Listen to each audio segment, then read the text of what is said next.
kita dengar beberapa hari, beberapa minggu, beberapa bulan yang lepas, sehinggalah yang terbaru, bila mana sampai sanggup mendakwa bahawa Nabi Ismail alaihi salam sebagai anak zina. Wal'iyadu billah.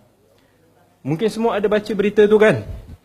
Tentang dakwaan somebody yang mengatakan bahawa Nabi Ismail alaihi salam yang merupakan nenek moyang kepada Nabi SAW, mereka dakwa sebagai anak yang hasil daripada anak tak sah taraf lah. Mungkin mereka ni berpandukan kepada beberapa version, maybe dalam Bible, setengah version dalam Bible yang menterjemahkan bila mana dia sebut tentang Hajar dihadiahkan oleh Sarah kepada Nabi Ibrahim alaihissalam, dan terjemahan tersebut menyebut dia sebagai gundik. Sedangkan dalam kita tengok even version-version yang lain pun dalam Bible pun, seperti dalam terjemahan Arab Al-Kutubul Muqaddas tentang version King James pun menterjemahkan dia as a wife. Tetapi dalam version tersebut dia menterjemahkan sebagai gundik, dan akhirnya dia mengatakan bahawa Nabi Ismail alaihi salam dilahirkan sebagai anak luar nikah. Mungkin dia orang ni mengatakan ini tak ada apa. Tetapi kalau kita tengok agenda yang tersembunyi di sebaliknya, ia mengandungi lebih dalam daripada itu. Mungkin orang tak sangka. Andai sekalipun, kalau katakan Nabi Ismail dilahirkan macam mana cara sekalipun, sedangkan anak yang dilahirkan daripada perhambaan pun tak dinamakan sebagai anak luar nikah, maka walaupun dilahirkan macam mana cara sekalipun, kita kena tahu bahawa tak semua syariat yang ada pada nabi-nabi terdahulu sama dengan syariat yang ada pada nabi kita, Nabi Muhammad sallallahu alaihi wasallam. Ada antara syariat yang sama, seperti syariat berpuasa, yang mana Allah sebut dalam Al-Quran, ya ayyuhalladzina amanu kutiba alaikumusiyam kama kutiba alal ladzina min qablikum la'allakum tattaqun. Allah turunkan kefarduan puasa ini sebagaimana kefarduan pada umat-umat terdahulu kepada kita, supaya kita bertakwa. Tetapi banyak juga daripada syariat yang daripada kalangan umat dulu yang tak sama dengan kita. Sebagai contoh, kalau orang sekarang, umat Nabi Muhammad sallallahu alaihi wasallam bertaubat, kita hanya disuruh untuk nak bertaubat, menyesal, bertaubat, buatkan syarat-syarat sebagai taubat nasuhah kita itu, dah memadai. Dan Allah, insya-Allah, Allah ampunkan bagi orang-orang yang betul-betul bertaubat dan ikhlas, selagi mana dia tidak mensyirikkan Allah. Innallaha la yaghfiru ay yushraka bihi wa yaghfiru ma duna dzalika liman yasha. Allah tidak ampunkan dosa syirik melainkan dan Allah ampunkan dosa-dosa selainnya sebagaimana yang dikehendaki. Tetapi bagi syariat pada zaman Nabi Musa alaihi salam, bila mana mereka nak bertaubat, apa yang mereka kena buat? Mereka kena bunuh diri mereka sendiri. Dalam Al-Quran Allah sebut, wa idh qala Musa liqaumihi ya qaumi innakum zalamtum anfusakum bittikhadikumul ijla fatubu ila bari'ikum faqtulu anfusakum. Dan Allah bagi tahu bila mana umat kepada Nabi Musa alaihi salam yang ketika itu menyembah lembu tersebut, patung lembu tersebut, dan syirik menyekutukan Allah. Bila mana mereka nak bertaubat, Allah kata faqtulu anfusakum, bunuhlah diri kalian. Tetapi syariat tersebut tak ada pada kita, pada umat Nabi sallallahu alaihi wasallam. Jadi tak semua syariat yang ada pada nabi-nabi terdahulu yang sama dengan kita. Sebab tu Allah sebut dalam Quran, likullin ja'alna minkum syir'atan wa minhaja. Setiap bagi satu umat tu ada syariat yang Allah dah tetapkan, yang Allah dah spesifikkan. Dan bila mana mereka ini menikam Nabi Isa alaihi salam, mereka sebenarnya nak menikam Nabi kita, Nabi Muhammad sallallahu alaihi wasallam.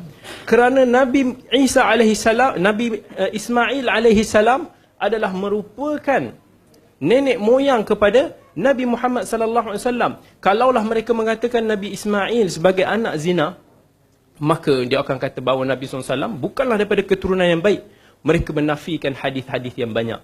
Sedangkan Allah telah memilih keluarga Nabi Ibrahim sebagai, dan dilantik sebagai Rasul.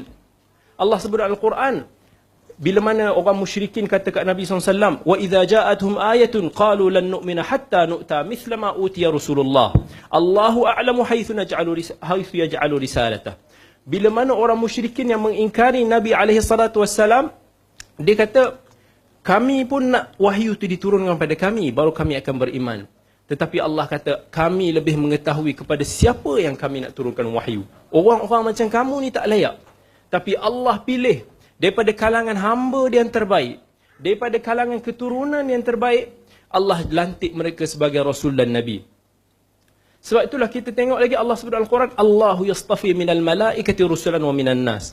Allah memilih para malaikat, para rasul, dan dilantik mengikut apa yang Allah kehendaki.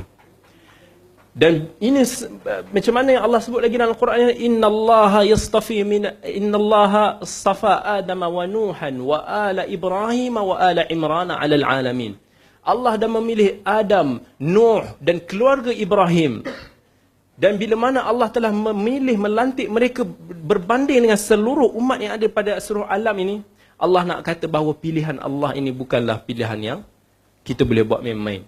Tiba-tiba kita nak mendakwa dengan akal kita, dengan tanpa kita tengok pada nusus. Sedangkan dalam hadis, dalam Al-Quran Allah dah sebut tentang perkara tersebut, tapi kita ignore. Sama ada memang kita jahil tentang Quran dan Sunnah, ataupun sebenarnya kita sendiri tak tahu dan kita ingin menikam martabat Al-Quran, kedudukan Al-Quran dan As-Sunnah itu sendiri. Dan kita tahu bahawa Nabi SAW dalam hadis yang diriwayatkan oleh Muslim dalam sahihnya, Nabi kata, sesungguhnya Allah telah mengurniakan, telah memilih, innallaha astafa Kinanah min Ismail. Allah telah memilih Kinanah daripada kalangan anak-anak Nabi Ismail, dan telah memilih dia sebagai akan dilantik daripada keturunan dia akan datang Nabi SAW. Dan Allah telah memilih daripada keturunan Kinanah, Allah telah memilih Quraisy untuk menjadi nenek moyang Nabi SAW. Dan Allah telah melantik dan memilih daripada kalangan Bani Quraisy, Allah telah melantik Bani Hashim sebagai legasi yang akan membawa keturunan kepada Nabi SAW. Dan Allah telah memilih Nabi SAW dikeluarkan daripada keturunan Bani Hashim yang merupakan sebaik-baik keturunan mengikut susu galuh yang sampai kepada Nabi Ismail AS. Nabi kita, Nabi Muhammad SAW, kita pun tahu nasab Nabi kita, ataupun kita tak tahu? Nabi Muhammad SAW bin Abdullah bin Abdul Muttalib bin Hashim bin Abdi Manaf bin Qusay bin Kilab. Dan Allah telah melantik ibu Nabi juga daripada kalangan yang baik. Allah telah melantik, Allah telah melahirkan Aminah daripada keturunan Aminah binti Wahab bin Abdi Manaf bin Zuhrah bin Kilab, yang bertemu nenek moyang Nabi dan Aminah pada Kilab. Kilab pula adalah daripada nenek moyang Nabi SAW, Kilab bin Murrah bin Ka'ab bin Lu'ay bin Ghalib bin Fihr. Fihr ni adalah Quraisy. Dan daripada Fihr Quraisy inilah diteruskan susu galuh dia lagi. Daripada Malik bin An-Nadar bin Kinanah bin Khuzaimah bin Mudrikah bin Ilyas bin Mudar bin Ma'ad bin Nizar bin Ma'ad bin Adnan. Ini adalah satu nasab yang disepakati oleh muhaddithin dan para sejarawan. Dan daripada Adnan sampai kepada Nabi Ismail alaihissalam berlaku khilaf dekat situ. Tetapi Nabi dah bagi tahu Allah telah memilih baginda daripada sebaik-baik keturunan. Dan Nabi sebut lagi dalam hadis yang diriwayatkan At-Tabrani dalam Mu'jamul Awsat, iaitu sebuah hadis yang hasan.